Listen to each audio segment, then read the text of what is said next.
ايه سؤالين. في كلام اتقال ان عمرو زكي راجع على النادي الاهلي، الكلام ده حقيقي او بص يا كريم، انا كويس ان انت طرحت سؤال زي دوت. اولا النادي الاهلي اي لعيب في الدنيا يتمنى يلعب في النادي الاهلي، النادي الاهلي كبير، وانا من اكتر ناس كنت معاهم في بطوله افريقيا ومع اللعيبه، وكنت معاهم لما كانوا بيلعبوا في اليابان، وكنت فخور بيهم كراجل مصري ان بيمثلوا مصر.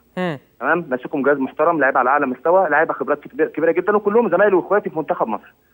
لكن انا النهارده بعتز بنادي الزمالك جدا جدا جدا، وده بيتي وده مكاني. اوكي، يوم ما انا النهارده هحب ان انا هرجع مصر، انا يعني النشاط رجع في مصر والحياه بقت كويسه والدنيا رجعت، بيتي الاول. والله لما نادي الزمالك يقول لي انا مش عاوزك، فاهم ازاي؟ طب يعني السؤال بقى كده، السؤال لو دلوقتي الاهلي جاب لك عرض وقال لك يا عمرو احنا عايزينك، والزمالك ما بعتلكش عرض، تروح الاهلي؟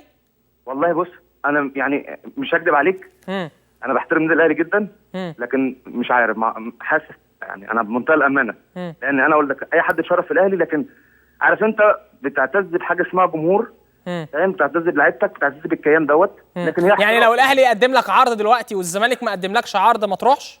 والله بص، انا خليني اقول لك، هي احتراف يعني، في الاول وفي الاخر ده اكل عيشك وده احتراف، فاهم؟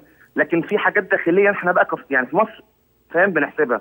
انا زملكاوي حيشاني يعني، زملكاويتي كده، حاسس ان انا ما اعرفش العب.